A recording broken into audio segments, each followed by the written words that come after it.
Hello everyone and welcome back to my YouTube channel, All Things Taylor, with yours truly, your host, Taeler Hendrix, just in time for another wicked Q&A Wednesday coming your way. So we are in for a huge treat tonight. There are so many questions. You guys are really bringing it. Love it. Love all the interactions.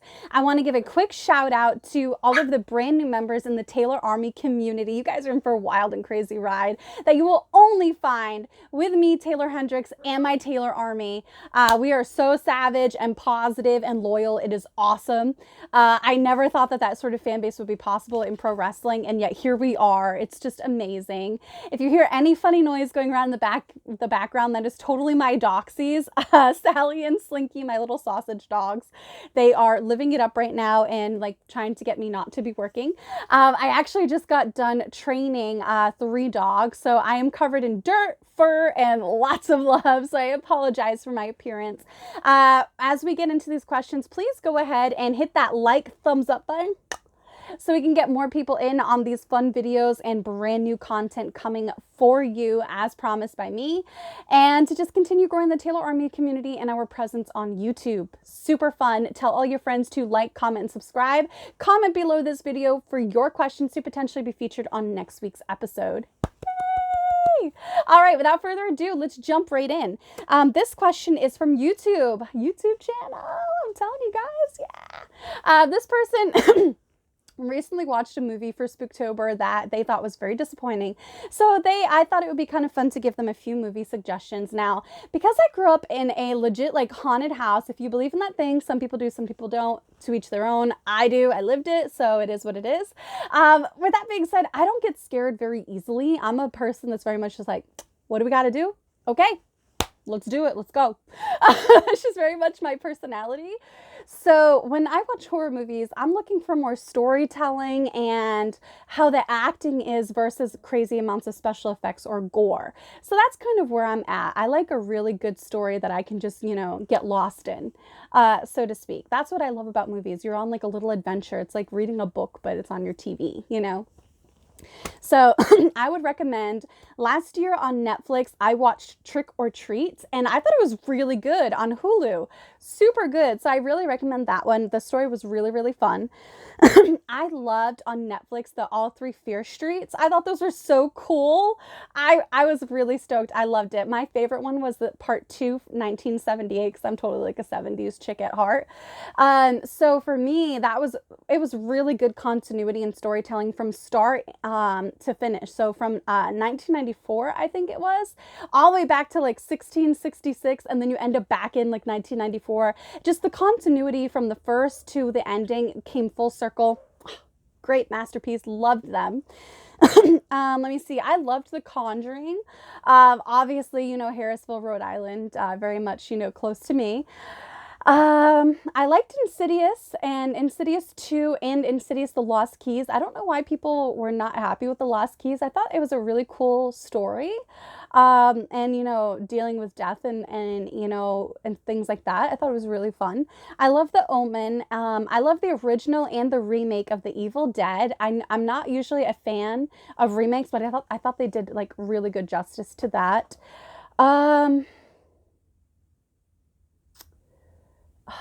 I know I watched like Phantasm when I was a kid. Probably should not have been watching that at that age. Very sorry, Mama Hendrix. I do enjoy The Haunting in Connecticut because that's a story I grew up hearing about. So that was actually really cool. I do love The Sixth Sense. That was like one of the few movies to really scare the living daylights out of me as a child, because I had this giant like 1970s hand-me-down bunk beds, and I thought, oh my God, how many ghosts are hiding under my bunk bed ready to grab at my feet as soon as I get down and I can't see anything. That was like a waking reality of growing up in the house that I did. You know what? There are so many questions, so I could possibly do a whole video just on that alone. So I'm going to head on to the next questions, but start off with those. Okay. These next two questions, one is from Twitter and one is from YouTube, and they're so similar that I'm going to combine them together. So the first one's a two-part question from Twitter, and they asked me who is my all-time favorite wrestler and would I have a dream match with them or have I already had a dream match with them? And then the person on YouTube asked who is my favorite female wrestler. So I'm kind of going to combine them here to save some time because I know you guys don't want to hear me rattle on and on for like an hour. Everybody's got stuff to do. Okay, my favorite female wrestler, one of my favorite female wrestlers growing up was definitely in WWE's Victoria. And, in Impact Wrestling, if you're an Impact fan, she was Tara in Impact. And then obviously you guys know her as Lisa Marie Varon in real life. I think she's so underrated. I wish that she knew just how much I loved her, respect her, and adore her. I wish like she would, put in words for me out of respect. I see her do that for other people and I'm just like, oh, man, if she only knew. Getting to wrestle her my first time on like major TV was a dream come true. It was like the best possible scenario for my gut check, and I had no idea going in. And the way I got to meet her and the way she actually asked for permission for me to be able to change in the locker room because, I wasn't officially a knockout at that time. And so I just thought she was so amazing. So amazing, so underrated. I wish she had a more prominent position with WWE. I think she's earned it. She deserves it. And she has so much knowledge to give. Growing up, when I saw her and I, realized that I'm never going to look like Tori Wilson, which in and of itself was heartbreaking because at that time I thought she was like the most stunning woman I'd ever seen on TV. I saw Victoria and she was so different, and her creepy gimmick that I took little nuances from and turned them into my own, I thought was so cool. Her bouts with, with Lita and, Molly Holly and Jazz and Trish was so awesome. She was so different in the best of ways. She jumped out of the TV screen and kind of grabbed you and did that thing from her entrance. It was so awesome. So I would definitely say her. I love Sherry Martel. I love Trish Stratus. I just wish all these women knew just how much I respected them and loved them. I would love to go back and wrestle during the times with Sherry Martel and stuff. I think that would be amazing. Getting to have like a mentorship and friendship with Princess Victoria has meant the world to me. And as far as like an actual legit like favorite wrestler, since I've been in wrestling since I was 17, I don't know if I have one anymore. But there's definitely a lot of them that I respect like immensely and wholeheartedly. And to answer the other part of the two-part question, I wrestled Victoria for my gut check and for open fight night and stuff. And I just loved it. I loved it so much. I would love to do it again. Getting her to wrestle Mickie James, I love that. I love all the times I do get to talk with her these days. And I would love to get the chance to wrestle with Melina. I think that would be so much fun. I just feel like we would gel so well.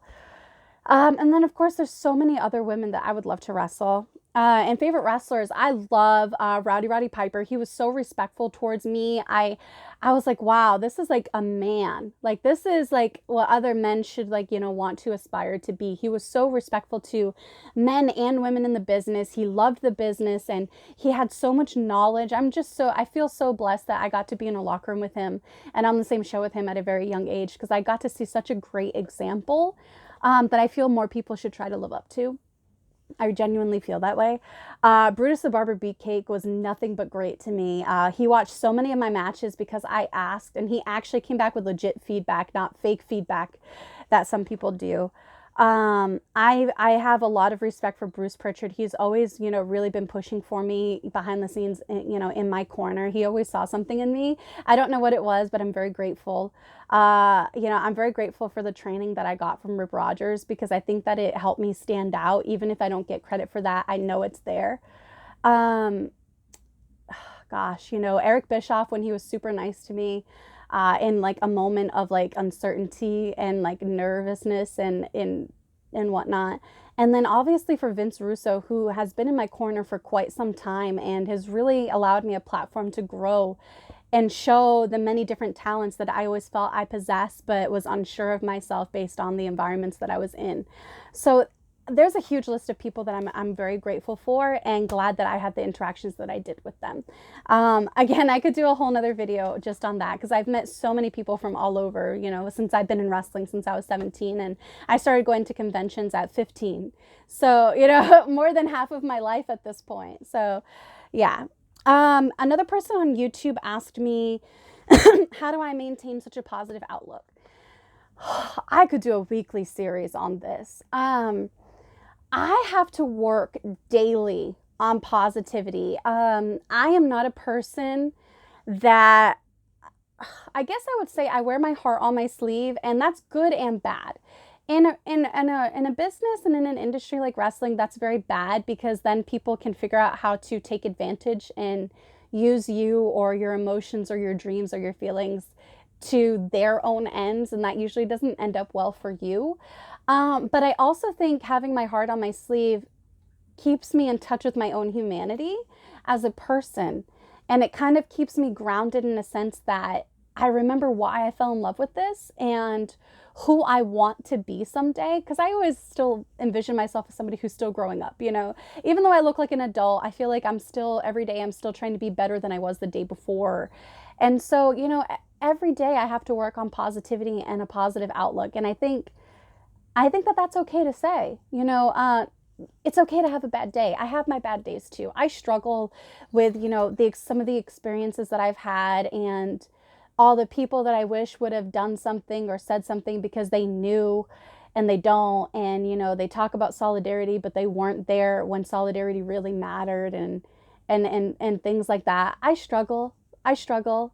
I struggle with knowing things that I know and knowing things now that I wish I would have known back when and so forth, the what ifs and the what fors and all of that. But I have to remind myself that of like something I read from Edgar Allan Poe once that said, never to suffer is never to have been blessed. So I like to think that I am extremely blessed. And I was never a person that had very good self-talk. I remember, threatening myself in my own head right before I went out of the curtain behind Gorilla to go out in front of my Titantron for gut check, and I'm like threatening myself with extra amounts of cardio if I don't do well in my first ever televised appearance on live TV for Spike. So over the years, I've really had to lift myself up by my own bootstraps to remind me of who I am, who I want to be, and how I want to help other people get into things better than how I found things. Just if I was the first, I want to help ensure that if it was a bad situation, then even if I wasn't the first, I want to try to be the last so that nobody else has to deal with that sort of thing. Whatever that may be. And then I also want to ensure if there are good things that I'm going through, if I am the first, I want to ensure that I'm not the last, because I always believe that success is not a pie. So if I succeed, I'm opening more doors for other people to succeed. And that's why I have no trouble at all rooting for other people's success, because I know if they do well, they're going to open doors for other people too. So those are things that I try to remind myself of daily. It's not about having the best of everything. It's about making the best of what you have and learning that it's not necessarily the accomplishments that make you a good person or a valuable person. It's what you do with your accomplishments that matters. And, how you help make the world a better place and how you go out and live in the world. Is it with integrity or with shiftiness? So those are the things that I try to focus on. With positive outlook. I say good things to myself every day. I make my bed every day. I remind myself of blessings every day. And I also remind myself of all the crazy awesome things that I have done and how I should be able to hold my head up high every single day because I still have my integrity, and I firmly believe that all you need is love, guts, and gumption. And I say this to myself every day. And you've seen this in my Fightful articles. You've seen me say this on my Talks with Taeler Hendrix podcast. I firmly believe that all you need is love, guts, and gumption. Self-love to realize that you and your dreams matter.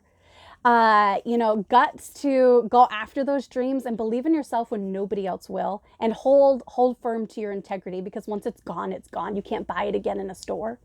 And then the gumption to see all of that through while cheering for yourself in the silence, letting your success be your noise.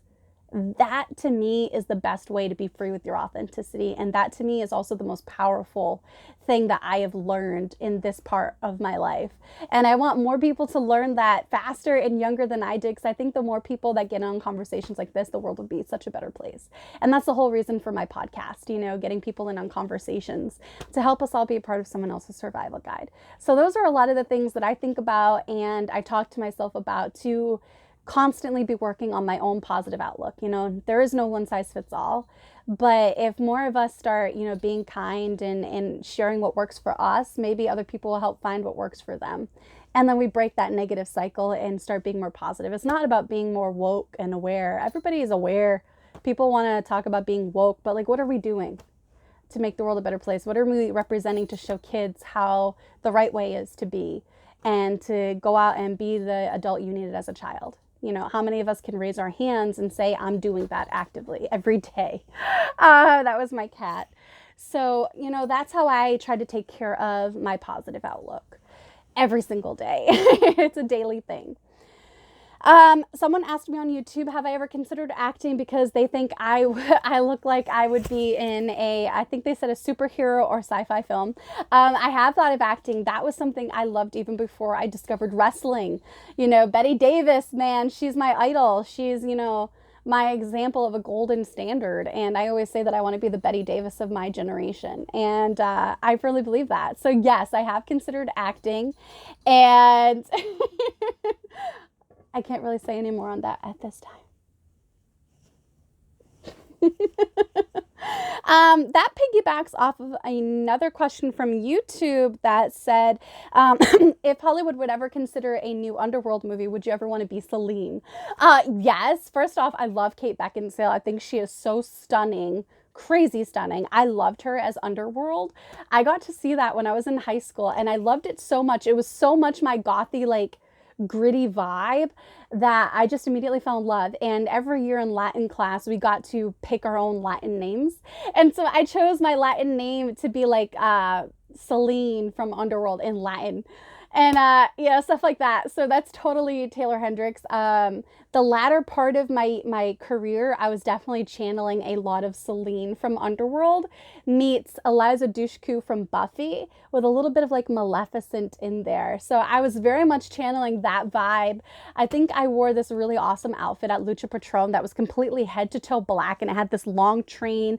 I had these studded high, knee-high boots, and it was just a really, really great look. And I had this custom jacket with a collar that literally came up to here. The only thing that was bad about it is because I have a short neck, it made me look like I had like no neck at all, like this. And I was like, well, that's not very sexy. But hey, it is what it is. So yeah, I totally would consider that. Since I started, this is from YouTube, since I started wrestling at 17, were there any scary towns that I had to perform in? Oh yes. Oh yes. Especially as a minor, that was crazy. I was traveling up and down the East Coast at 17. So, it was just so nuts. I am so glad my mother did not let me start wrestling when I was 14, because in the New England area, you could start training to wrestle at 14. And I tried at 14, 15, and 16, and my mother said no, and then finally she gave up saying no at 17. That was probably a major, major blessing in disguise, knowing what I know. And, all the injuries I have sustained. Okay. Yes, I have. I just don't know if I should, mention any of those towns, because you never know where people are crazy these days. Some of them were in Massachusetts, some of them, a couple, I would say at least 2 in Rhode Island, none in New Hampshire, definitely a couple in New Jersey and New York. And then there was a place in Pennsylvania where I saw like my first like legit hobo fight, where some like a guy literally, I thought they only did this in movies where they break a bottle and try to like shank somebody with it. Well, I actually saw that in person when I was about 18 years old. So that was eye-opening. That was terrifyingly scary, because it was like very close to me. Like somebody like shoved me, one of the people I was with like shoved me into the car, and they jumped in the car, and then our car just left left the area. It was really dangerous, and like cops were like right behind us. I still to this day have no idea what they were fighting about, but I definitely, as like a really young girl, did not stick around to find out. So yeah, that was pretty scary. I actually remember that vividly. Are there any wrestling terms that sneak into real life? Yeah, the other day, I was speaking to someone. I was like, hey, answer my question. Don't kayfabe me like that. And they were like, what? And I was just like, So yeah, when wrestling's kind of a part of your day to day and has been for a long time, those terms totally sneak out on you all the time. Just like when I get really, really, really angry, which doesn't happen very often, but when I do and I pop my redheaded lid, my Massachusetts accent will come out full force. I don't know what it is, but you know, one minute I will sound like this, and the next minute, oh, funny, funny, funny. Also on YouTube, do I have any pre-match routines? Yes. Almost every single wrestling match I have ever had, I have always had a Belle Barbie dress, her blue and white Belle Barbie dress, in the over my heart in the breast part of my wrestling gear. I've always had that touching my heart because that is such a huge part of who I am today. I cut a promo about it at WWE for my tryout in 2015. And for about 90% of the matches I've had in my career since I was 17 years old, I've had that Barbie dress right over my heart when I'm wrestling. That's like a really big deal for me. I'm also wearing some sort of character socks. They will either be Dr. Seuss, Maleficent, or they'll say get your geek on. And then I also had these like green and black and white skull and crossbones socks that I bought when I was in Switzerland when I was 17. 17. And also my pre-match rituals, I always, right before I go out to the ring, I'll always tell my opponent, hands in, we're going in one way and we're coming out the same. And then I also have a post-match ritual where Ruby Soho used to always giggle because I have hearing loss in one of my ears because I had someone cup my ear. They were supposed to slap me in the face or in the neck and they missed and cupped my ear. And I left that venue deaf, and I was deaf in that ear for several months. And I had actually lost vision in one eye from that match as well. Luckily, the vision came back like the next day, but it was never the same. And then my hearing, I have nerve damage. So there's hearing loss. Luckily, the eardrum wasn't ruptured, but nerve damage is just as, you know, to put it nicely. So I'm a very big talker in the ring. I am always talking to my opponent and talking to my referee to relay messages to my opponent. I feel like I'm an expert at that. I'm cracking jokes. I'm laughing. When I look like I'm talking smack to somebody, I'm really telling them what I want them to do for like the next minute of spots. I'll call 2, 3, and 4 spots ahead, which is very, very interesting that I was able to learn how to do that and to do stuff on the fly like that, which I learned at OVW. And so I would always come back after matches. This is what Ruby Soho would always laugh at. I would always be like, could you hear me out there? I'd be like using a little bit of sign language that I somehow remember from elementary school. And she would always giggle like, yeah, Tay, I heard you. You know, I'm always trying to get my opponents to laugh and break kayfabe and stuff like that. So I'm like that kind of wrestler. It's always like joking around while I'm also like doing my shtick. So yeah, that's also very much a post-match ritual. I want to know that, you know, they heard me the whole time. All my messages got from me to the referee to them. And then I always ask if they're okay. And we go over the match and how we felt it went and all that. That's definitely a post-match ritual. And then I also go to anybody that I asked to watch my match that I hold in high esteem. I'll always ask people that I hold in high respect to watch my stuff. And then I get their feedback. So those are some pre and post-match rituals. Oh yeah, and the pre-match ritual I also have is I used to read like Dr. Seuss books that I would have in my gear bag, or I would color and listen to music. So those were also a part of my pre-match routine. I still remember the songs that I was listening to right before my gut check match. So, so yeah. Let me see. Another person on YouTube asked me, do I really have 100,000 followers and how do I keep up with everything? I have more than 100,000 followers now. I'm super crazy, happy, and stoked about that. I never thought that would happen for me. I always underestimate myself. So that's why when other people underestimate me, I find it hilarious. I'm like, I'm doing a way better job than you. Try to hate on me all day long. You can't beat what's going on there. But I don't know. You gotta laugh. You have to laugh. For me, I can't keep up with everything. I have no problem admitting that. You know, I'm one person. So, you know, when fans tell me something that's going on, I'm very appreciative because, you know, I don't know everything. And, you know, with my fan base growing every day on Instagram, Twitter, YouTube, my blog, and, you know, my books on Amazon. It's very hard to keep up with everything, and my podcast and writing for Fightful. I have like 5 different, you know, jobs all to myself. So I'm a very busy lady. I am a very busy person, but I wouldn't have it any other way. So I can't keep up with everything, but I try. And I do my best to also, you know, hand out positivity and compliments and interact with people as much as possible. I'm really excited. I'm at almost 115K on Instagram, and I'm at almost 140K on Twitter. So it's really cool to see the Taeler Army growing. It's I'm so grateful. I really am. Like, words can't even express how grateful I am. That's why I always say it's never to have suffered means never to have been blessed. Another person on YouTube asked me, as a dream match, which one would I rather have? Shotzi versus Lita or Trish versus Asuka?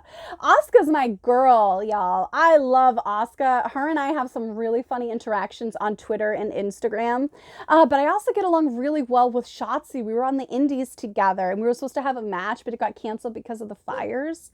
And I do love Lita and Trish because they like represent like so much of what I watched that made me love wrestling. I don't know. You guys tell me, Shotzi versus Lita or Trish versus Asuka. Tell me in the comments below, and also comment your questions for next week's Q&A Wednesday. What is the oldest horror film I've ever seen? This is from YouTube. I think the oldest horror film I've ever seen was I actually got to see a copy of Nosferatu when I was like 10 years old. So I would have to say Nosferatu.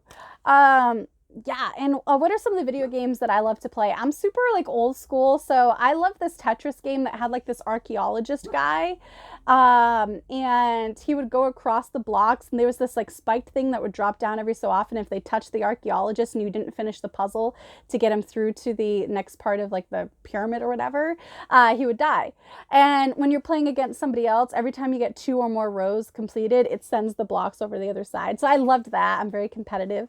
I also love Sled Storm, Spyro, Mario Party, Mario Kart, Super Mario Brothers, Zelda.